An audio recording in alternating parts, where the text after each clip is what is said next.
BJP विधायक का party से इस्तीफा। टिहरी विधायक धन सिंह नेगी कांग्रेस में शामिल हो गए हैं। तो देहरादून से इस वक्त की बड़ी जानकारी आपको दे रहे हैं। टिहरी विधायक धन सिंह नेगी कांग्रेस में शामिल हो चुके हैं। पूर्व मुख्यमंत्री हरीश रावत ने कांग्रेस की सदस्यता उन्हें दिलाई है। कांग्रेस में शामिल होने के बाद बोले धन सिंह नेगी, अब जनता की अदालत में होगा फैसला। किशोर उपाध्याय के बीजेपी में शामिल होने का विरोध किया था, तो किशोर उपाध्याय के बीजेपी में शामिल होने का विरोध भी उन्होंने जताया था। तो बड़ी जानकारी देहरादून से, टिहरी के विधायक धन सिंह नेगी कांग्रेस में शामिल हो गए हैं।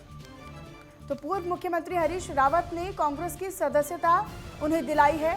कांग्रेस में शामिल होने के बाद धन सिंह नेगी ने अपना बयान भी दिया है। उन्होंने कहा है कि अब जनता की अदालत में ही फैसला होगा। तो धन सिंह नेगी कांग्रेस में शामिल हो गए हैं।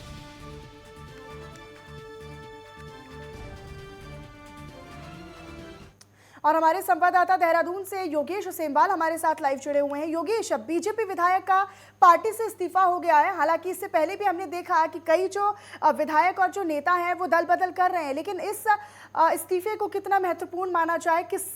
इससे किस पार्टी को ज्यादा फायदा और नुकसान होगा? बिल्कुल, आप इससे अंदाजा लगा सकते हैं कि ये कितना दिलचस्प है। सुबह किशोर उपाध्याय जो कि टिहरी से लगातार टिकट मांग रहे थे और पहले भी टिहरी से विधायक रह चुके हैं, कांग्रेस के प्रदेश अध्यक्ष भी रह चुके हैं, पूर्व प्रदेश अध्यक्ष थे। उन्होंने सुबह आज 10 बजे के करीब भाजपा का दामन थामा।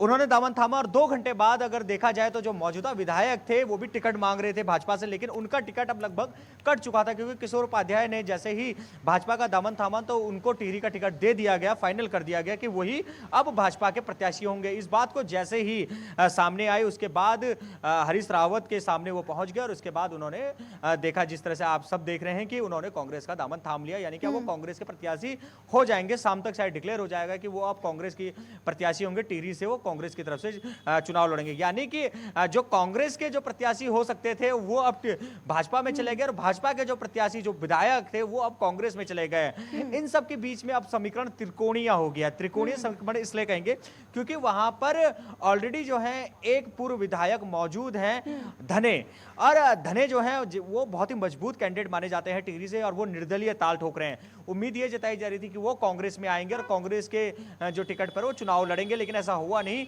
उन्होंने निर्दलीय ही अपना नामांकन कर दिया। धन सिंह नेगी के कांग्रेस में शामिल होने के बाद कांग्रेस को मजबूती मिलेगी। कहीं ना कहीं जो नुकसान है वो बीजेपी का है आने वाले चुनाव में। बिल्कुल हो सकता है, पर ऐसा ये जल्दीबाजी होगा कहना है, क्योंकि किशोर उपाध्याय भी बहुत मजबूत चेहरा माना जाता है, ब्राह्मण चेहरा माना जाता है उनको टिहरी का, और सबसे बड़ी बात यह है कि अपनी पकड़ भी उनकी बहुत ज्यादा है। इसलिए ये कह देना है कि भाजपा को नुकसान होगा, ये बहुत जल्दीबाजी हो जाएगी। लेकिन दूसरी तरफ अगर देखें तो कांग्रेस के लिए दोनों हाथ में इस तरह ऐसा लग रहा है जैसे लड्डू हो गया। अगर धने जो है वो जीतते हैं तो वो कांग्रेस के ही सिपाही माने जाते हैं और वो कांग्रेस में ही चले जाएंगे, और अगर दूसरी तरफ जिन्होंने अभी ज्वाइनिंग की है धन सिंह नेगी, अगर वो भी जीतते हैं तो वो भी कांग्रेस के ही होंगे। इसलिए अगर देखा जाए तो दोनों तरफ से बेनिफिट तो कांग्रेस को हो रहा है, लेकिन जिस तरह से किशोर उपाध्याय हैं बहुत मजबूत, और अब तो वो लोगों से एकदम आग्रह भी करने लगे हैं कि मेरे साथ कांग्रेस ने ठीक नहीं किया, मेरे साथ ये किया। सोशल मीडिया पे कैंपेन चलाने लगे हैं, एक भावुक अपील करने लगे हैं कि आप ही जो है वो जिताएंगे। भावुक अपील तो इन्होंने भी की है, धन सिंह नेगी ने। इन्होंने भी कहा है कि जनता की अदालत जो है वो बताएगी, सब जनता फैसला करेगी। ये भावुक अपील इन्होंने भी की है, किशोर उपाध्याय भी कर रहे हैं। यानी कि त्रिकोणीय जो सीट है जो टिहरी की, उसमें त्रिकोणीय मुकाबला होगा और देखना दिलचस्प होगा कि आखिर उसमें से कौन निकल के बाहर आता है। लेकिन योगेश, पहले हरीश सिंह रावत ऐसा करते हैं जो कहते हैं कि हाँ अब कांग्रेस की पूर्ण बहुमत के साथ सरकार बनेगी, उसके बाद अब धन सिंह नेगी भी इसी तरह की बात कर रहे हैं कि अब जनता की जो अदालत है वही आने वाले चुनाव में फैसला करेगी।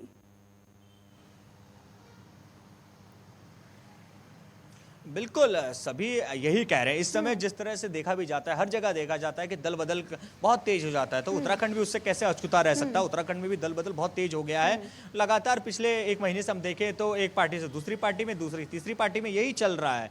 अब फिर चाहे हरीश सिंह रावत की बात कर लें या फिर किशोर उपाध्याय की बात कर लें, क्योंकि ये दोनों ऐसे नाम हैं, बहुत बड़े नाम हैं उत्तराखंड की राजनीति में। फिर हरीश सिंह रावत की बात करें, किशोर उपाध्याय की बात करें, दोनों ही बहुत बड़े नाम हैं। अब जिस तरह से हरीश सिंह रावत ने पहले वो कांग्रेस में थे, फिर भाजपा में गए और अब फिर कांग्रेस में आ गए। दूसरी तरफ जब हम इनकी बात करते हैं किशोर उपाध्याय की, तो लगातार 40 साल से वो कांग्रेस में थे। और सबसे बड़ी बात यह है कि ये गांधी परिवार का उत्तराखंड में अगर किसी को सबसे ज्यादा नजदीकी माना जाता है तो वो किशोर उपाध्याय को माना जाता है।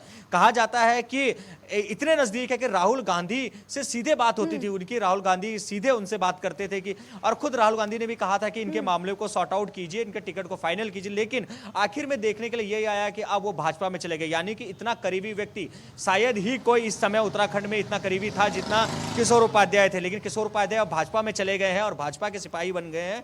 उन्होंने कहा भी कि मैं आरएसएस से बहुत प्रभावित हो गया हूं। और दूसरी तरफ जिन्हें बिल्कुल भाजपा का कट्टर माना जाता था, धन सिंह नेगी, वो अब कांग्रेस में चले गए। यानी कि जो राजनीति इस समय देखने के लिए पूरे देश भर में मिल रही है, जहां भी चुनाव हो रहे हैं, वही अब उत्तराखंड में भी देखने के मिल रहा है, क्योंकि हर किसी को टिकट चाहिए और टिकट की राजनीति ही यही देखने के लिए मिल रही है। जी, लेकिन जिस तरीके से किशोर उपाध्याय ने अब अपना दल बदला है, कहीं ना कहीं दल बदलू नेता तो होंगे, क्या इसका जो नुकसान और नफा नुकसान है वो पार्टी को होगा?